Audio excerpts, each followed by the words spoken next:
shirkii ka dhacay magaalada Abu Dhabi ee istaga Imaaraadka Carabta ayna ka qayb galayeen badi madaxda caalamka ayaan laga marti qaadan madaxweynaha Soomaaliya Xasan Sheekh Maxamuud ayaa warar iskhilaafsan ay ka soo baxayeen saacadihii la soo dhaafay kuwa oo la xiriira in dawladda Soomaaliya dana dhaqaale looga tagay hase ahaatee dawladda Soomaaliya iyo sanduuqa horumarinta Abu Dhabi ayaa shalay gaaray heshiis deyn cafina hase ahaatee dawladda federaalka ee Soomaaliya iyo sanduuqa horumarinta Abu Dhabi ayaa shalay gaaray heshiis xal looga gaarayo lacag dhan 257 milyan oo dollar.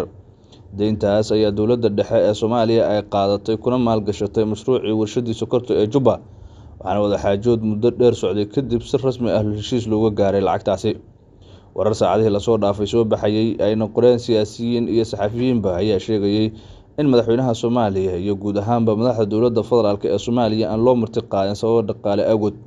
Hase yeeshee heshiiskan ay si wadajir ah u saxiixeen wasiirka maaliyadda xukuumadda federaalka ee Soomaaliya Biixi Imaan Cige iyo agaasimaha guud ee sanduuqa horumarinta Abu Dhabi Mr. Maxamed Saif waxaana albaabada u furayaa sanduuqa in uu dib ula falgalo ka qayb qaadashada mashaariicda horumarineed ee Soomaaliya. Sidoo kale wuxuu dhabaha u xaarayaa helista maalgelin cusub oo dib loogu maalgelin karo kaabayaasha dhaqaalaha ee dalka kuwaas oo baahi weyn loo qabo. Dawladda Soomaaliya ayaa muddooyinkii la soo dhaafay waxa ay dadaal xooggan ku bixinaysay sidii Soomaaliya ay u heli lahayd maalgelin iyo horumarin ilaha dhaqaale ee dalka kadib markii laga cafiyay deymihii adduunka uu ku lahaa.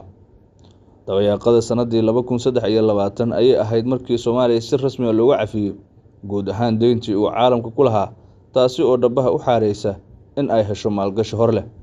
Soomaaliya oo burburtay wixii ka dambeeyay 1990 ayaa dunida deyn badan oo ku yeelatay iyadoo madaxda Soomaalida ahna la diiday in shirarka qaar lagu marti qaado maadaama ay ka soo qayb galayaan maalqabeeno iyo madax dunida deynsiisa.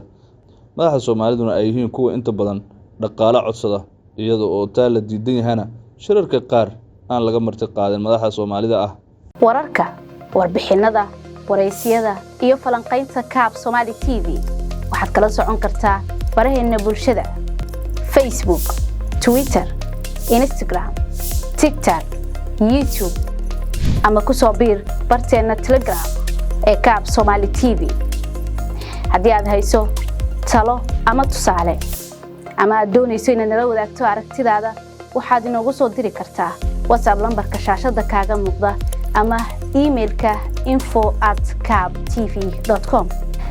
sidoo kale si fudud u booqo kadibna rukumo website-keena www.kaabtv.com si aad uga socoto warbixinada Soomaali iyo English labaduba.